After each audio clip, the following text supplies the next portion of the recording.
Muy buenas tardes, queridos amigos. Bienvenidos a su programa Geopolítica 2.0. Evidentemente, hay una noticia que tiene que ver mucho con Venezuela, que justamente es el tema fronterizo, el tema de nuestras relaciones con Colombia. Sin embargo, antes de comenzar a hablar acerca de la importancia de ese hecho,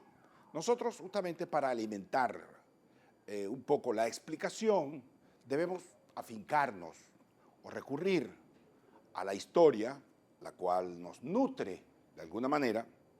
para comprender este drama que está experimentando la política exterior de Venezuela y en consecuencia todo el país. El caso es que este tipo de situaciones en las que está inserta nuestro país no es nueva porque forma parte de un conjunto de acciones que se inscriben en el marco de una irresponsabilidad del manejo lúdico, es decir, que se juega pues, al conflicto sin tener las condiciones para ello. No es la primera vez que en el mundo, en la historia, ocurren este tipo de actuaciones de un tanto irresponsables que a su vez, justamente por su carácter irresponsable, colocan en serios peligros la integridad, la soberanía, la territorialidad de un determinado país gracias a determinados actores que gerenciando o que al manejar irresponsablemente su política exterior colocaron a sus países, a sus naciones, al borde del precipicio, o por qué no decirlo, que cayeran por el precipicio. Cuando digo esto, nos estamos refiriendo, por ejemplo, al caso de Napoleón III en Francia. Napoleón III, Ludovico Bonaparte, como le llamaban, Ludovico Napoleón III, Bonaparte, quien asumió la titularidad de Napoleón III porque el segundo era el hijo de Napoleón con la María Luisa, la hija del emperador del Imperio Austrohúngaro, del Imperio Austríaco para ese entonces, y que, bueno, por razones de su debilidad física no pudo ostentar la regencia con el nombre de Napoleón II, porque murió muy joven. Este sobrino de Napoleón Bonaparte, hijo del hermano de Napoleón Bonaparte con la hija de la primera esposa de Napoleón, Josefina Bonarjé, es un individuo que creció bajo la aureola, pues,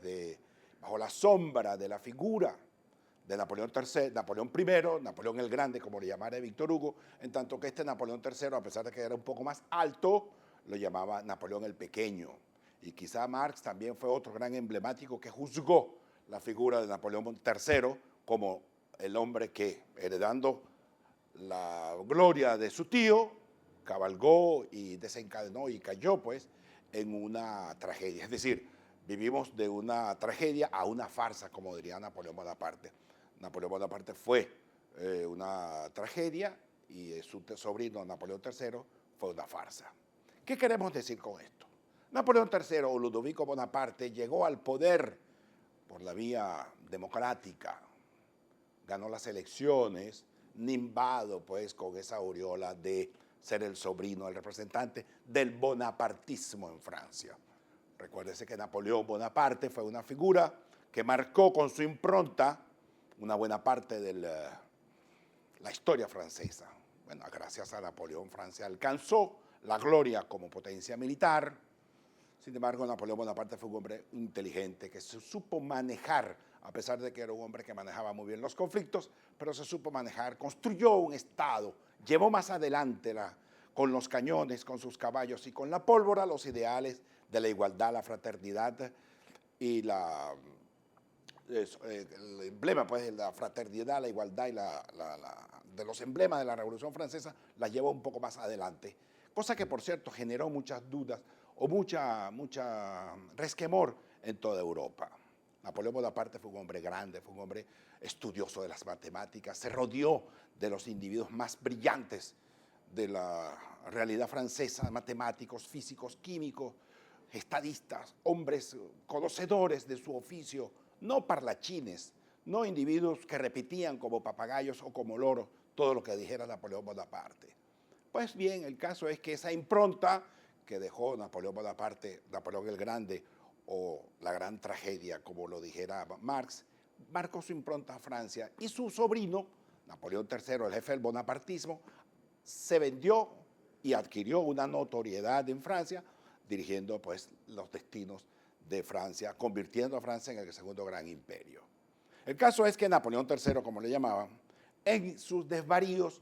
comenzó a provocar para mostrarle al mundo que Francia era la gran titular de la hegemonía político-militar de Europa, comenzó a provocar una serie de conflictos, particularmente con Prusia, léase Alemania de hoy en día. El gran primer ministro, mariscal Bismarck, quien era un hombre muy acucioso, un hombre muy dueño de la realidad y para quien decía pues que la política es el arte de lo posible y la ciencia de las contingencias, entendía que la actitud de Napoleón III podía llevar a un conflicto y Bismarck se preparó para ello. Napoleón no. Napoleón III se lanzó a una aventura que terminó, por supuesto, con una derrota de las tropas francesas, con la prisión de su emperador, de Napoleón III, y por supuesto con la humillación a Francia, porque la paz la obligaron a firmarla en los palacios de Versalles. Ironías de la vida, pero digamos que estos desvaríos, esta elucubración de Napoleón III de irrespetar los límites y las proporciones en las relaciones internacionales, lo llevó justamente a que fuera humillada su país y él en consecuencia prisionero y desterrado de su patria. Murió en Londres años después. Cosas de la vida. Ese ejemplo es bueno, como ejemplo histórico es bueno, porque alimenta la explicación de lo que vamos a decir un poco más adelante. El caso de Hitler. Hitler, quien fue, como todos sabemos, un hombre genial, que logró penetrar toda Europa, sus tropas ingresaban como un cuchillo en una barra de mantequilla, un cuchillo hirviendo, por supuesto, al rojo vivo, que entraban con una gran facilidad por toda Europa. Se le ocurrió nada más y nada menos, luego de prácticamente someter a toda Europa y amenazar la hegemonía o la presencia o la soberanía y la territorialidad de Inglaterra, de Gran Bretaña, no se le ocurrió otra sino cumplir con su viejo sueño que había establecido Hitler en Mein Kampf, en su famoso libro Mi lucha, que era la de atacar a la Unión Soviética porque quería arrasar con el comunismo en esa guerra. Pues bien, inexplicablemente, como dijera el propio Stalin, el otrora gran líder y sanguinario dirigente comunista, quien para él resultaba inexplicable, pues que Hitler se lanzara a una aventura de tirarse dos conflictos al mismo tiempo, léase, contra Europa y contra Rusia o contra la Unión Soviética. Inexplicablemente eso ocurrió. Bueno, las realidades ustedes las conocen tanto como yo, que el resultado fue que Alemania fue derrotada. La conjunción de factores internacionales reunieron a los soviéticos, a Stalin, a Churchill y a Roosevelt de los Estados Unidos, junto con una pequeña ayuda más moral, pero significativa, como la fue de Charles de Gaulle, y un grupo de países que se aliaron en contra del nazifascismo, y bueno, Alemania fue derrotada y dividida en dos, hasta que en el año 1991, gracias pues a los condicionamientos de los tiempos habían cambiado y ello dio pie pues, para que Alemania se reunificara y se convirtiera en la Alemania hoy toda poderosa desde el punto de vista económico. Sin embargo, ese poderío de Alemania no es un poderío militar, es un poderío económico que era en última instancia lo más interesante y lo más deseado para un país como Alemania, que con Hitler no se pudo, pero ahora sí se logró en términos democráticos y pacíficos. Lo que nos enseña pues que no debes buscar promover conflictos con dos factores al mismo tiempo porque sales perdiendo. El tercer ejemplo es de Argentina. Argentina y las Malvinas. Como todos sabemos, las Malvinas son un territorio que en reclamación por parte de Argentina y que tienen tiempo haciendo ese reclamo ante la confiscación que hiciera el Imperio Británico en el siglo XIX y que, bueno, Argentina ha colocado eso como parte permanente de la política exterior, es un objetivo permanente en la política exterior de Argentina recuperar la territorialidad sobre esas islas que tienen tanto significado, tanto político para Argentina como geoestratégico para Inglaterra. Sin embargo, unos militares, nimbados ellos en la idea, gracias a que ellos estaban siendo acusados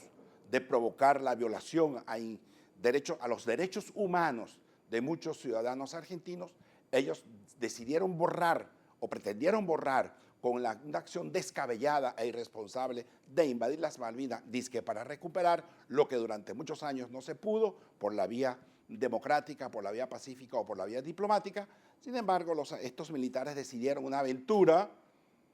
en la creencia pues, de que se iba a, a recurrir al famoso Tratado Interamericano de Ayuda o de Asistencia Recíproca, léase que los Estados Unidos iban a plegarse a los designios de Argentina en su reclamación justa por demás de las Malvinas. Sin embargo, estos militares, ignorantes ellos de un hecho tan importante, y es que en las relaciones internacionales lo que cuentan son los intereses. Los Estados Unidos colocaron sobre la balanza el poderío británico y el poderío argentino. Si bien es cierto que Argentina era la gran aliada de los Estados Unidos en el hemisferio, en contra del comunismo, no menos cierto es que Gran Bretaña era la gran aliada de los Estados Unidos a nivel global. Y los intereses privaron por encima de la amistad, razón por la cual eso es otra enseñanza que debe ponderarse en el mundo a la hora de hacer un análisis histórico de las relaciones internacionales y obviamente de los factores geopolíticos, porque cada actor que actúa internacionalmente debe actuar de conformidad con lo que está establecido a nivel internacional, con lo que está establecido en los hechos históricos. Quizás Henry Kissinger, el más grande diplomático e historiador y conocedor de las relaciones internacionales y de las geopolíticas a nivel global, manifestó en una ocasión que la historia es la memoria de los estados, entendiendo los estados, por supuesto, como el depositario de la soberanía y de la territorialidad y del derecho político de cada actor en las relaciones internacionales. Hoy en día está planteado pues, que Venezuela debe ponderar esos tres ejemplos que hemos citado, léase Napoleón III, léase Hitler y la Unión Soviética y léase Argentina y el caso de las Malvinas, o como le llamare el general Alberto Müller Rojas, mi profesor en geopolítica, quien decía pues que el drama de las Malvinas, la invasión argentina a las Malvinas fue una tragicomedia en 3 actos, invasión, batalla y derrota. El caso es que Venezuela hoy en día está enfrascada, o desde hace 16 años maneja una política exterior toda zigzagueante. Hoy dice una cosa, mañana hace otra, pasado mañana insulta, a los 4 o 5 días se hermana con aquellas personas que ha insultado. Eso viene desde cuando estaba el comandante Eterno vivo y ahora con el presidente Maduro. Eso ha alcanzado niveles de una, digamos, irresponsabilidad inmensa por cuanto ante el eventual proceso de derrota que piensa sufrir el Ejecutivo en las elecciones legislativas, el gobierno no tiene otra cosa que buscar, en vista pues que no ha podido con el AMPA, en vista que no ha podido evidentemente con la inseguridad, en vista que no ha podido con su ineficiencia, en vista que han dilapidado toda una montaña de recursos humanos, y en vista pues de que la ineficiencia del Estado es tal, y en vista pues de que la anomia que carcome a la sociedad venezolana es de tal magnitud que los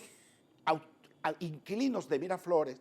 promueven un conjunto de salidas, en mi opinión, muy irresponsables, por cuanto se trata de jugar y en las relaciones internacionales no se puede jugar. Primero buscaron el expediente Guyana, luego que innumerables analistas, historiadores, tratadistas, expertos, diplomáticos, alertaron acerca de la orfandad en que se encontraba la política exterior a la hora de hacer un reclamo a Guyana por las actitudes tan agresivas de la política exterior de ese país. Guyana ha violentado el Acuerdo de Ginebra y Venezuela ha hecho mutis. Guyana ha permitido que empresas transnacionales, no solamente norteamericanas, inglesas,